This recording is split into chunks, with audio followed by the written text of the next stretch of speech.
Seriously? A game-winning shot at the buzzer. A clutch three-pointer. Don't Harden and the Cavaliers need to practice together? No need for integration. Just ready to go. In this game, you hit a game-winning three and had key defense. And you were also passing the ball. You're really messing around. Harden. Last game you had 3 pointers in the half. And a perfect shooting percentage in the final quarter. I'll just let it go with 15 points to lead the team to victory. You're even more incredible this game. Replicating the game-winning shot. Key defense. You've become a Jokic killer. Even if the referee missed a 3+1 call, can you handle this? 22.5 points in 6 rebounds, 7 assists. You have a 60% true shooting percentage in 2 games. In 2 games, you played the key moment. You took control of the game. Unleashed Mitchell's offense. Allen's easy basket. Before Harden arrived, the Cavaliers' performance in key moments was at the bottom of the league. In these 2 games, they scored 28 points in 9 minutes of key moments. Mitchell averaged 33.5 points in these. When it comes to the fourth quarter, there is still energy to continue scoring. Harden and Mitchell take turns taking over the game. So easy. I said it earlier. Mitchell has off-ball play plus defense. It can be compatible with Harden plus Mitchell combination. I suggest calling it the Mihoyo combination impact.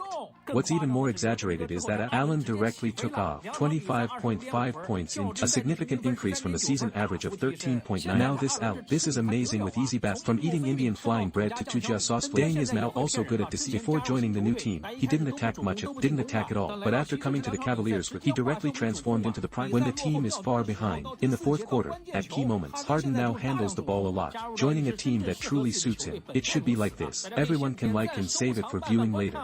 Let's see how Harden saved the team in this game. How Harden saved the team.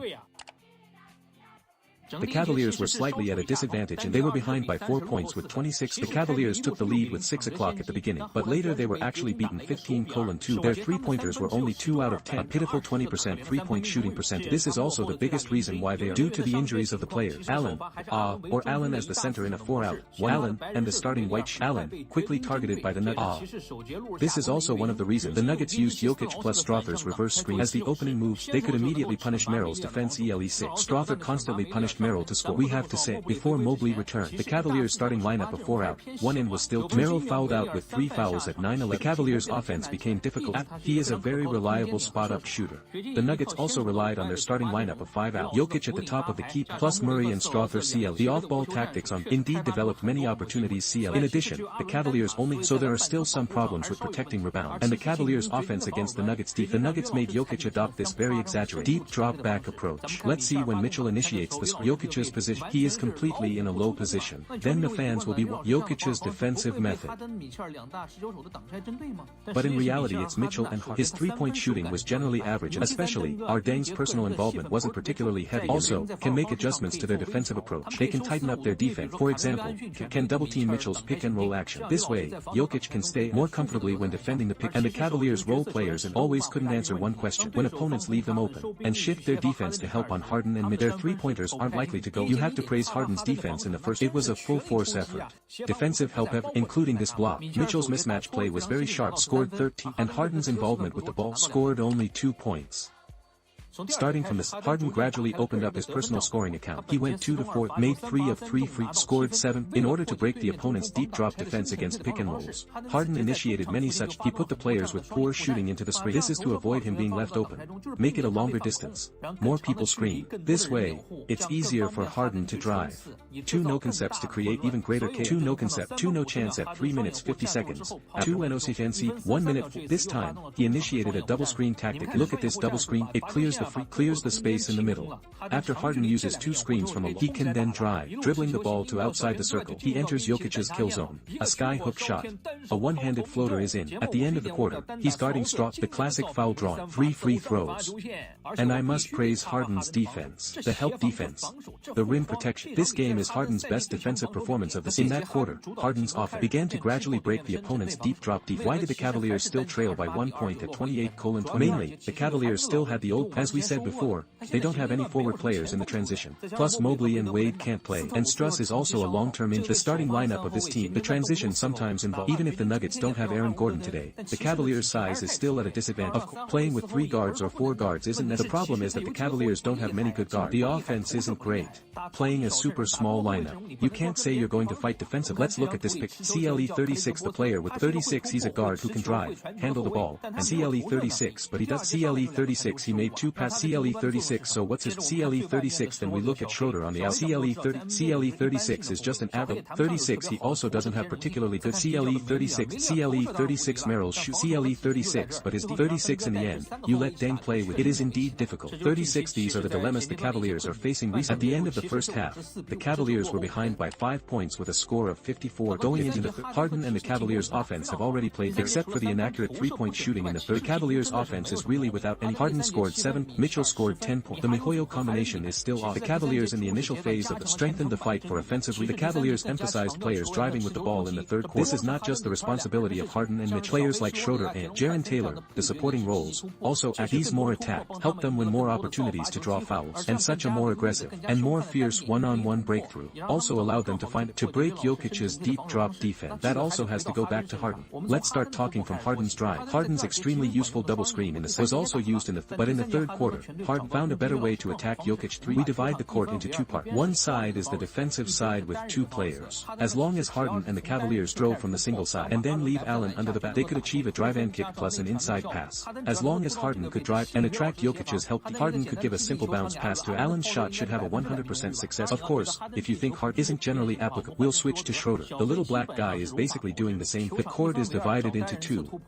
Schroeder's drive on the upper line. Look at Allen on the lower line, roaming in the Of course, Schroeder's individual drive is not as big as, so it didn't completely attract Jokic's help deep, but it's enough to pass the ball. As soon as Allen receives the ball under the basket and Allen made 3 field goals in the third quarter. Almost all of them were this kind of offensive pattern also has a very the ball handler holds the ball on the you see, Jarrett Taylor cuts to the basket on the overall is still a single person to attract Jokic's help defense attention. Then use the space behind Jokic to make some surprise attacks to the basket. Floaters plus attacking the basket. So you'll find in the Cavaliers' pure attacks to the basket plus good opportunities to make shots were more than the first 2 quarters. This is the advantage of having multiple ball handlers represent multiple points that can handle the ball. Harden's points this almost all came from his individual single point at 8:14. This play was a one-on-one drive against. Then after the confrontation, he hung in the air for a little backward fadeaway to my God. Larrichter at 5:13. It was a rapid, storm-like drive, starting with a cross. He passed Murray in 1 step, then directly attacked the basket. At 4:18, it was also a very simple cross. He passed Bruce Brown. Then facing Murray's help defense, he gathered the ball with a low sweep and drew easily made 2 free throws. Then Harden and the Cavaliers played so well offensively, so why didn't they narrow the score gap? There are actually many, but the main reason is mainly that after the starting center Allen, the Cavaliers' substitute center's ability. On the other hand, when switching from offense, the Cavaliers' size is too disadvantaged. Allen is constantly pulled out of the paint pulled out of the restricted 27 at 27. The Cavaliers were still trailing by 5 points with a score of 87 in the fourth quarter, almost directed the entire Cavaliers' big comeback. Don't look at only 6 points. It seems the scoring output, but in fact, his key shots and ball control were at 10:01 in the fourth quarter. The Cavaliers were once behind by 11 points at 92 for the Cavaliers. The whole situation was already very critical, and for a considerable amount of time they were trailing by about 10, so Harden also came back early to fight in the fourth. Similarly, Harden and Allen, the Nuggets still hide Jokic in the paint. CLE still use the first quarter. The 45-degree angle player switches to Harden also passes to the open Jarrett Taylor.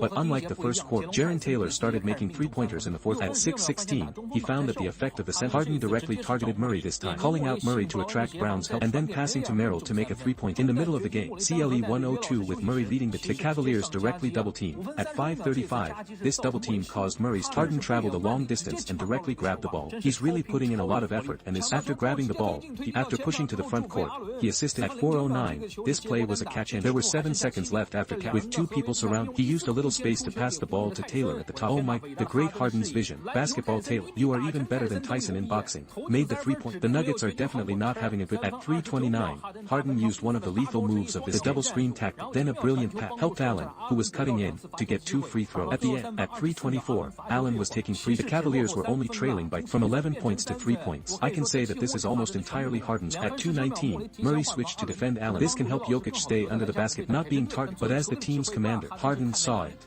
He also didn't run this screen with because it wasn't there. The opponent was, he directly ran a triangle offense with Mitchell. First, pass to Mitchell. Mitchell then passes it to Allen, who cuts in and attacks. I think this is the most exciting play of the it's the one that best embodies Harden's as well as the three and Allen.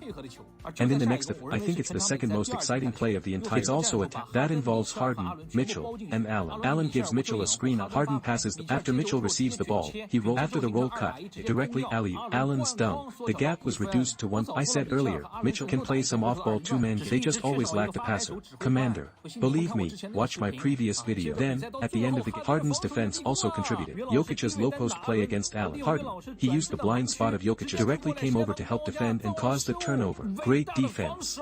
Defending it wasn't enough. Let's look at the next offensive play. 35 seconds before the end, trailing by 3. Harden one-on-one against Little Hardaway. Look at our Harden standard step-back play. Front foot probing, punch step back. Game-winning shot 20. Who is your daddy? Down. 117 3+1 was not called. Then the next, Harden directly faced Jokic. He withstood Jokic. Jokic passed a little, missed. The last shot of the game, Mitchell. The arrival of drove strong to the basket and fouled Murray. 2 free throws. Game-winning shot with 0.9 seconds. Wow. The great Mitchell. The great Allen. Harden's performance and, well, don't look at just 6 points. It's as crucial as if he scored 26 points. This defense, this passing, this tying shot, truly, Harden the killer. Let me say, Cavaliers, the championship. Finally, don't forget to like, retweet, and forward. See you next time.